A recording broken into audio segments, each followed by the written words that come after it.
Hey guys, alright, this is part 2 of our video installation. So here we're going to focus on the stabilizer.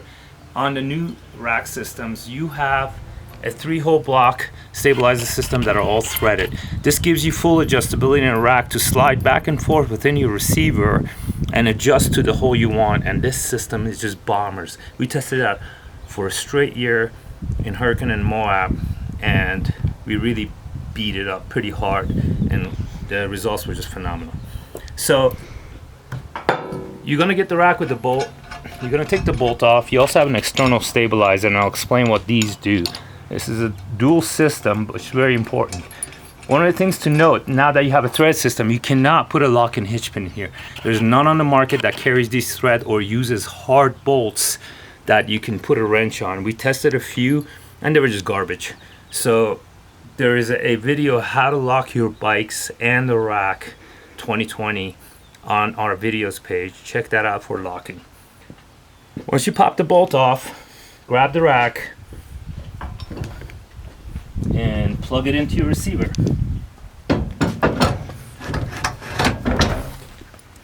At this point, select the hole you want, and that could be dependent on the distance you want between your vehicle and the rack itself. This could be, does it clear my tailgate? Can I lift my rear hatch door?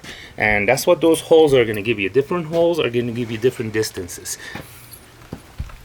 So I'm going to find where that hole is, bring the rack out.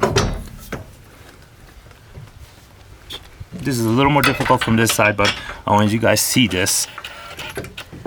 So I find the hole, and it should thread on, and you want to test those threads prior to plugging it into your vehicle, because it's just going to make life a little easier and not struggle like me.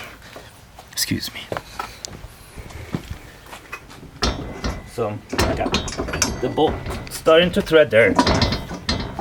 I'm going to keep wiggling the rack and let that bolt keep threading on. You want to do this by hand for as long as you can. You're eventually going to hit that locking washer, and that locking washer is going to stop you from turning it by hand.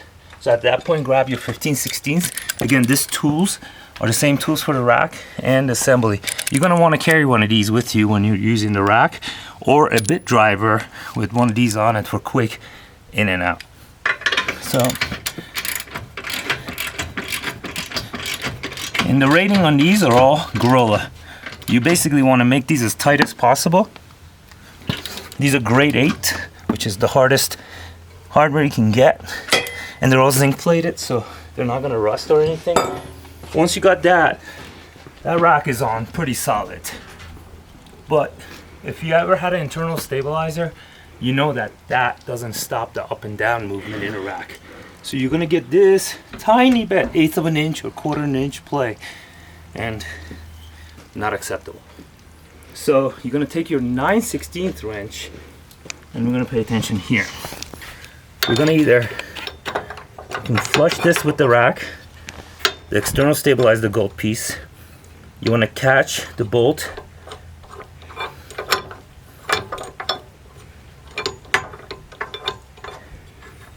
behind the lip, just like that by hand. And this is not meant to be cranked, because if you do crank this, you can eventually break it. It's not a big deal, just call us, we'll send you a replacement. But the only function this has is to stop that up and down movement. So it's good to test it. I just gave it about 2 turns. I'm going to come back here at the top point. Yep, see, I cannot push that rack up and down anymore. So that's sufficient for tightening, and you leave it as that. Note on this, depending on how far you pull out the rack, you may have to adjust the location of this. So this doesn't have to be flush with the rack all the time. It could be flush with the receiver or halfway between. What the function is, as this bolt pushes up, it pulls down on here, which this section pulls down on your rack, and it stops that up and down movement. So this, once you have this, you have your stabilizer system set, and you really are ready to start putting your horizontal bars on. Let's grab those horizontal bars. The first bar we're going to put on is our top bar. Top bar requires 3 bolts. So you're going to grab 3 bolts Take those nuts off.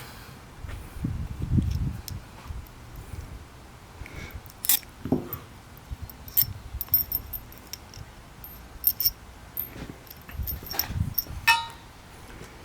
it's pretty important. This goes between the vehicle and the rack, not in the front. You can put it here, but it's the wrong assembly, and it's going to shift the physics of the bike. That's not what you want to do. I'm going to set it at its lowest because I just like it as lowest. I don't have super long bikes. If you have super long bikes, or if you have a minivan, you want to go all the way up. Usually sprinters, you want to go all the way up. Vans, for regular vehicles, SUVs, about the middle. For trucks and higher vehicles, all the way down.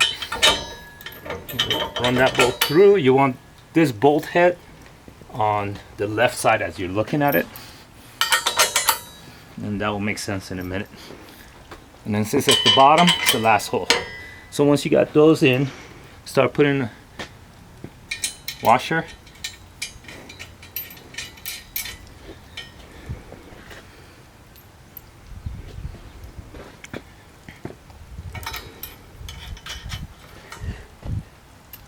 On. And this bar is offset, and that's by design.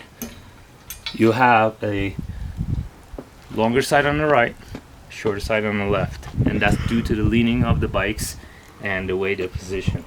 The rack is already set up to do that. So I'm gonna use that driver again. Anytime you use something like this, you need to hand torque at the end, and you also need to watch not to over torque, especially on the front bolt, because if you push on this too far or crank on this too far, you're gonna bend this bar and concave it in. So once you hear that, boom, I'm gonna stop, and then I'll finish it up with some hand torquing. Here, you got two plates, not so much. So grab the other 9/16.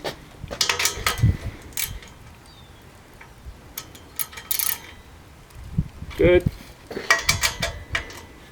Good. Good. All right. Next, grab your orange pin, and this is a chainstay tape from Lizard Skin. We get their refuse or leftovers from their chainstay, so this way we get to recycle. It's pretty cool. You can see the groove here. Yours may not come with a groove. This is a groove that has been carved in after a couple of uses once you carry the bikes, and it gives you a nice tight fit. You can see there's no movement after that once you put the pin in. Put the cotter in. Next, take your bolt with the jacket and get that in.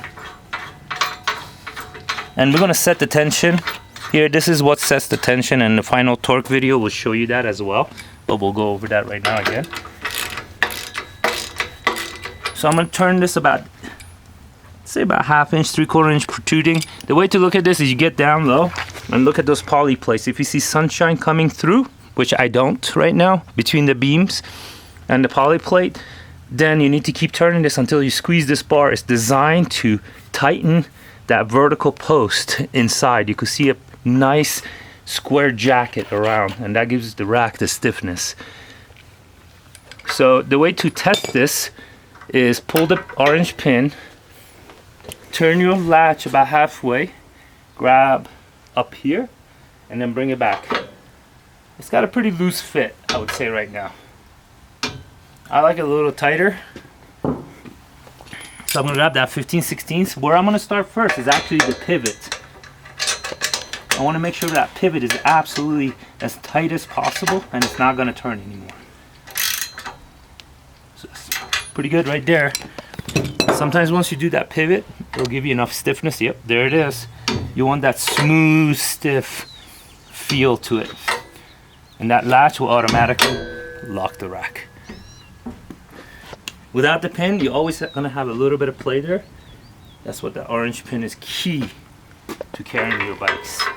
When you have bikes on, you always want this pin engaged like that. So you have the top bar on. The torque is set pretty good on here. Next step, low bar.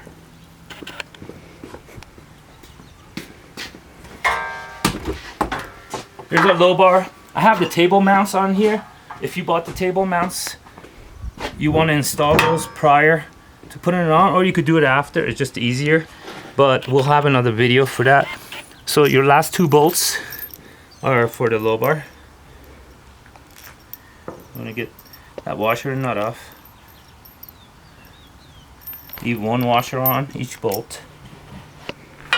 It's pretty self-explanatory, the last 2 holes. Pop that on. And everything's precision, so it should fit just fine. That's what I'm saying. Unless you don't find the hole on the other side. There it is. And I'm just showing this orientation. You could put these bolts on either side. And sometimes it gets a little tight. So boom, there it is. So we didn't get precision fit. Sometimes it gets a little too precise, but it's always gonna fit. We test these, pretty much every one of them. I'm gonna use the driver again. It's just quick to have this. We do enough assemblies, I need something like this. We'll go over all 4 bolts again.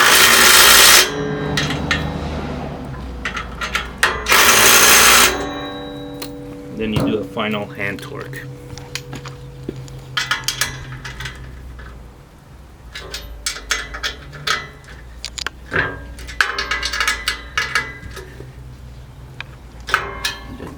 One.